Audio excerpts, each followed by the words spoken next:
អ្នកខ្លះគាត់ប្រើប្រាស់ដល់សម្បកកង់ប្រេះឬមកសម្បកកង់រហែកអីចឹងទៅតែគាត់យកទៅធ្វើការអ៊ុតអីផ្សេងៗចឹងទៅមកធ្វើការបរិយាទៀតបើពីធំលើនេះមកអត់អីទេពីធំនេះឡើងទៅបាទអត់អីទេតែបើពីធំនេះចុះមកអត់សមត្ថភាពទេវាហានិភ័យនឹងផ្ទុះច្រើនបាទបងបាទភ្ញៀវខ្លះក៏គាត់អត់ដឹងដែរខ្លះមានលេខឲ្យដាក់ត្រូវអញ្ចឹងតែប៉ុណ្ណឹងមានបញ្ហាវិញត្រូវតែបាទវាអត់បានយូរបាទបងដោយសារប្រភេទ E-Rank EV នេះវាសំដៅនៅលើឡានអគ្គិសនីវាសកត់ធ្ងន់នៅលើឡានអគ្គិសនីអាចដាក់បានគ្រាន់តែថាបើយើងល្អហ្មងគឺយើងដាក់លេខចំរបស់វាទៅតែយើងឧទាហរណ៍ដូចជាក់ស្ដែងថាដូចយើងពាក់បើជើងខុសអញ្ចឹងណាបាទ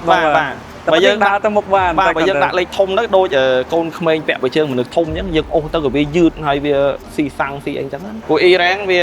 លើឡានអគ្គិសនីវាល្អជាងសបកយើងធម្មតាបាទវាថតទង្វើព្រោះឡានអគុយវាធ្ងន់បាទបងព្រោះធ្លាប់មានអ្នកខ្លះគាត់ប្រើប្រាស់មួយឡានអគ្គិសនីហ្នឹងបងត្រូវជាកាត់គីឡូរ៉េងរបស់គាត់បាទវាថាគាត់ជិះទៅគាត់ថាមានលឺសូរសំឡេងខ្លាំងអីទៅអញ្ចឹងវិញទៅប៉ុន្តែមកពីគាត់ប្រើប្រាស់ជាមួយសបកកង់ខុសបាទបងខ្ញុំលើកេញនិយាយច្រើនខ្លាំងមែនតើតើជាមួយសម្បកកង់ Silent អ្នកដែលគាត់ comment នៅក្នុង page សម្បកកង់ Silent ផ្ទាល់ក៏ដូចជា page របស់ខ្ញុំបាទគឺគាត់ផ្ដល់ជាមតិថាគាត់ចាប់អារម្មណ៍ជាមួយសម្បកកង់ Silent ច្រើនខ្លាំងមែនតើចឹងថ្ងៃនេះយើងទៅ check out នៅខាង depot បងប្រុសបណ្ណាតវាទាំងអស់គ្នាដើម្បីឲ្យដឹងឲ្យច្បាស់តែម្ដងពី feedback ផ្ទាល់ពីអតិថិជនក៏ដូចជាមតិរបស់បងប្រុសផ្ទាល់តោះទៅមកខ្ញុំទាំងអស់គ្នា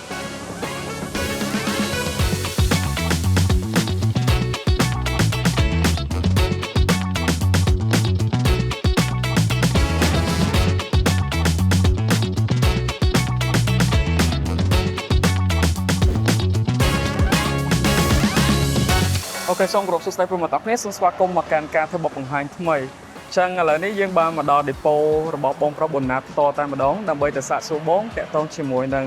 គុណភាពក៏ដូចជាចំណាប់អារម្មណ៍ផ្ទាល់តាំងពីគាត់ក៏ដូចជាចំណាប់អារម្មណ៍ផ្ទាល់ feedback របស់ភ្ញៀវដែលគាត់ប្រើប្រាស់ជាមួយសម្បកកង់ខ្មែរ Silent ផ្ទាល់ចឹងឥឡូវយើងទៅទាំងអស់គ្នា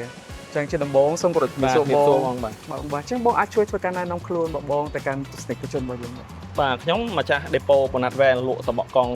ឡាននិងយ៉ាន់ឡានបាទបងបាទចឹងបងតាក់ទងពីសម្បកកង់ពេលដែលចូលមកហ្នឹងគឺឃើញសម្បកកង់ Silent ច្រើនខ្លាំងមែនតើតែម្ដងបាទសម្រាប់ depot បងចឹងចង់សាកសួរបងថាតើបងចាប់ផ្ដើមក្នុងការលក់ជាមួយនឹងសម្បកកង់ Silent ហ្នឹងរយៈពេលប្រហែលឆ្នាំហើយបងលក់យូរដែរបងប្រហែលជាមួយឆ្នាំជាងដែរមួយឆ្នាំជាងបាទបងបាទចឹងកត្តាអីដែលជំរុញឲ្យបងធ្វើការចង់លក់ជាមួយនឹងប្រភេទសម្បកកង់របស់ខ្មែរយើងម៉ាក Silent ចឹងបាទដោយសារវាជាផលិតផលក្នុងស្រុកហើយបច្ចុប្បន្ននេះភ្ញៀវអតិថិជនយើងក៏ខ្មែរយើងគ្រប់គ្រងផលិតផលខ្មែរហើយភាគច្រើនតែគាត់មកភាគច្រើនគឺគាត់សួររកសម្បកខ្មែរយើងគឺម៉ាក Silent តែម្ដងបាទបងបាទមួយទៀតបងដោយសារតែពេលដែលចូលមកហ្នឹងគឺឃើញប្រភេទសម្បកកង់ច្រើនខ្លាំងមែនតើតែម្ដងចឹងសម្រាប់សម្បកកង់របស់បងមានជាប្រភេទសម្បកកង់ណាខ្លះបងយើងមានចង់គ្រប់ប្រភេទដែរបងតែជាទូទៅខ្ញុំលក់ដាច់កាឡា AT2 ជាមួយនឹង Inspire បាទសម្រាប់ឡានរត់ក្នុងក្រុងបាទអានេះយើងលក់ដាច់បាទហើយនេះផងដែរជាកាឡាជាសម្បកកង់ EV Rank បាទសម្រាប់នៅលើឡានអគ្គិសនីបាទហើយ Silent ទៅតែមានមុនគេលើកដំបូងហ្នឹងបាទបងបាទអត់ទាន់ឃើញក្រុមហ៊ុនណាមានទេបាទនេះឃើញ Silent មានមុនគេបាទហ្នឹងហើយសម្រាប់បងប្អូនដែលប្រើប្រាស់រថយន្តអគ្គិសនីសម្រាប់លេខនេះវិញគឺនៅលើឡានDenza បាទពី35 618បាទបងមែនតើអូខេបាទបងបាទចឹងមកសម្រាប់នេះសម្រាប់ឡាន Denza ហើយបើសិនជាទូទៅមានសម្រាប់ឡានដូច BC4X ដូចអីផ្សេងអគ្គិសនីជាច្រើន SUV ហ្នឹងគឺ E-Rank ហ្នឹងគឺអាច support បានទាំងអស់មាន complete ទាំងអស់អាចបានតែសម្រាប់ភ្ញៀវពេលដែលគាត់ប្រើប្រាស់ E-Rank គាត់មាន complaint អីតាក់ទងពីសម្បកកង់ E-Rank ហ្នឹងវាថ្មីពេកបងពេលអញ្ចឹងយើងអត់ទាន់ថាវាមិនដែរព្រោះឡានអគ្គិសនីយើងក៏វាចាប់ផ្ដើមផ្ទុះបាទហើយភ្ញៀវខ្លះក៏គាត់អត់ដឹងដែរខ្លះមានលេខឲ្យដាក់ត្រូវអញ្ចឹងតែប៉ុណ្្នឹងមានបញ្ហាវិញត្រូវតែបាទវាអត់បានយូរបាទបងដោយសារប្រភេទ E-Rank EV នេះវាសំដៅនៅលើឡានអគ្គិសនីវាសកត់ធ្ងន់នៅលើឡានអគ្គិសនីហើយចំពោះសបកយើងធម្មតានេះវាបានតែលើឡានធម្មតាអញ្ចឹងពេលបើកបរទៅក៏វាមានលឺសម្លេងរំខានអីអញ្ចឹងដែរណាបើសបកនេះអត់ទេបាទគាត់នេះវាផ្ដោតលើ EV បាទបងព្រោះធ្លាប់មានអ្នកខ្លះគាត់ប្រើប្រាស់មួយឡានអគ្គិសនីហ្នឹងបងតែគាត់ពេលគាត់ផ្លាស់ប្ដូរមួយប្រភេទសបកធម្មតាទៅជាកាត់គីឡូរ៉េងរបស់គាត់បាទវាថាគាត់ជិះទៅគាត់ថាមានលឺសូរសំឡេងខ្លាំងអីទៅអញ្ចឹងវិញទៅប៉ុន្តែមកពីគាត់ប្រើប្រាស់ជាមួយសម្បកកង់ខុសបាទបង បងចុះមួយទៀតគេថាសម្បកកង់នៅពេលដែលយើងប្រើប្រាស់អាចថាលេខស្តៀងគ្នាយើងអាចយកមកដាក់ឲ្យឡានបាននឹងបងគិតមិនដែរបងអាចដាក់បានប៉ុន្តែថាបើយើងល្អហ្មងគឺយើងដាក់លេខចំហ្មងវាទៅដាក់លេខចំដាក់លេខចំវារត់ទៅវាអត់ទៅធ្វើទុកបាទសិនបាទហើយសាំងក៏វាអត់ទៅស៊ីយើងឧទាហរណ៍ដូចជាក់ស្ដែងថាដូចយើងពាក់បើជើងខុសអញ្ចឹងណាបាទបើយើងដាក់ទៅមុខបានបើយើងដាក់លេខធំទៅដូចកូនក្មេងពាក់បើជើងមនុស្សធំអញ្ចឹងយើងអូសទៅក៏វាយឺតហើយវាស៊ីសាំងស៊ីអីអញ្ចឹងបាទបងបាទអាចថាពងជើងពងរៀនជើងពងអីចឹងទៅបាទអញ្ចឹងបាទបាទទទួលបានព្រោះលេខវាក៏មានសម្គាល់នៅដាក់នៅកន្លែងឡានដែរបាទអញ្ចឹងយើងមើលនៅចំហៀងទ្វារឡានវាមានដាក់នៅកន្លែងហ្នឹងបាទបងចំណេះដឹងទូទៅមួយទៀតជាទូទៅសម្បកកង់មកគ្រាប់យើងអាចប្រើប្រាស់បានប្រហែលឆ្នាំដែរបងវានៅលើនិវេតរបស់កង់វាមានដាក់នៅលើហ្នឹងដាក់ថ្ងៃបច្ឆេទនៅលើហ្នឹងហ្មងអត់ទេវាបញ្ជាក់នៅលើនេះជា Trickware នេះ620ហ្នឹងគឺកង់នេះអាចរត់បានចម្ងាយប្រហែលជា60000ទៅ70000គីឡូបាទហើយនេះជា Trickson A បានន័យថាការចាប់ប្រាំងនៅលើផ្លូវល្អផ្លូវសើមហ្នឹងគឺ A គឺល្អបាទហើយនេះគឺជាខ្យល់បាទខ្យល់ B គឺល្អដូចគ្នាបាទចឹងថាយើងយកលេខហ្នឹងយកទៅចែកនឹងគីឡូដែលយើងធ្វើការប្រើប្រាស់ណាបងវិញចេះហ្នឹងខ្ញុំបញ្យល់ដែរប៉ុន្តែខ្ញុំមើលចេះចាំមើលបងយល់ថែមនេះបាទបងបាទយើងមានលេខមើលនៅនេះអូបាទបងមិញវា620បាទតែឌីបេតក្នុងនេះវា600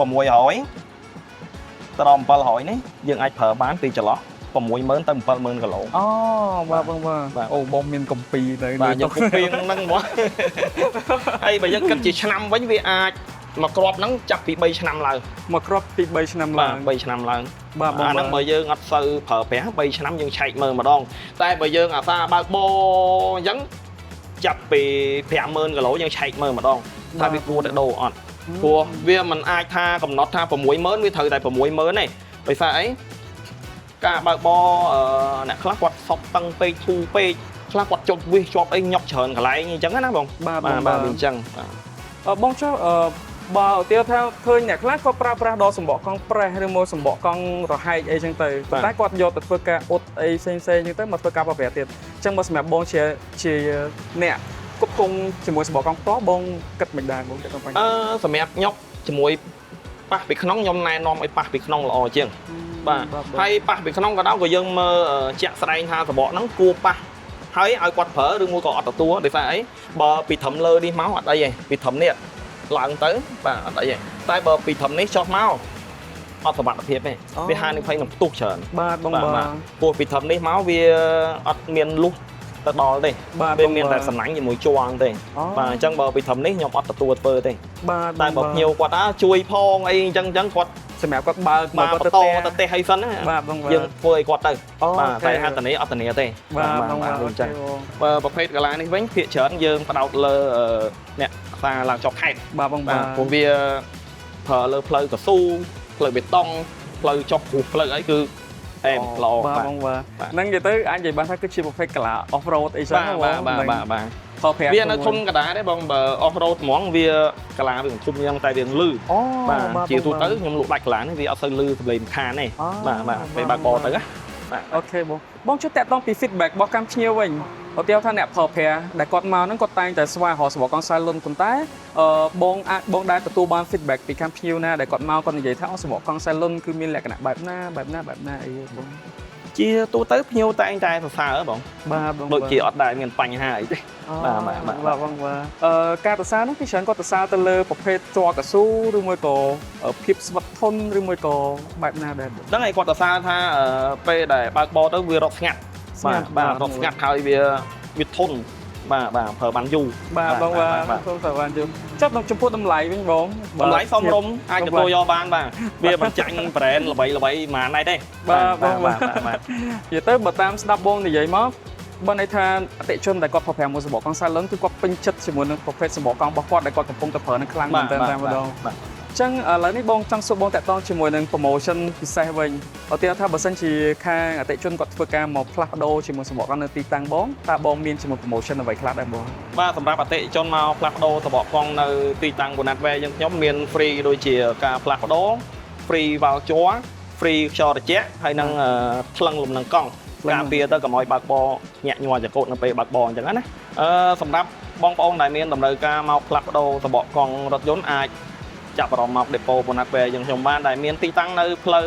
598ហៅផ្លូវឯកឧត្តមជាសភារ៉ា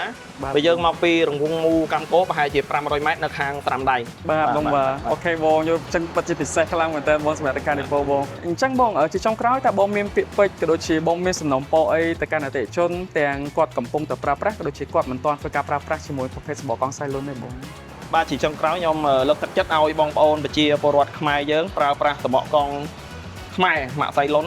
ជួយគ្រប់គ្រងផលិតផលក្នុងស្រុកបាទដូចជាសបកកង់សៃលុននៅក្នុងស្រុកយើងបាទឲ្យប្រជាពលរដ្ឋយើងមានការងារធ្វើបាទហើយក៏លើកតម្កើងសេដ្ឋកិច្ចជាតិរបស់យើងផងដែរបាទបងបាទអញ្ចឹងបងជាចុងក្រោយអត់មានពាក្យពេចន៍អីក្រៅពីអរគុណទៅកាន់បងបាទដែលបងចំណាយពេលវេលាមានតម្លៃហើយចូលមកបទសម្ភាសន៍របស់យើងហើយបងបានចែករំលែកចំណេះដឹងជាច្រើនទៅជាមួយសបកកង់ជូនទៅកាន់ប្រិយមិត្តរបស់យើងអញ្ចឹងអរគុណច្រើនបងអរគុណបាទ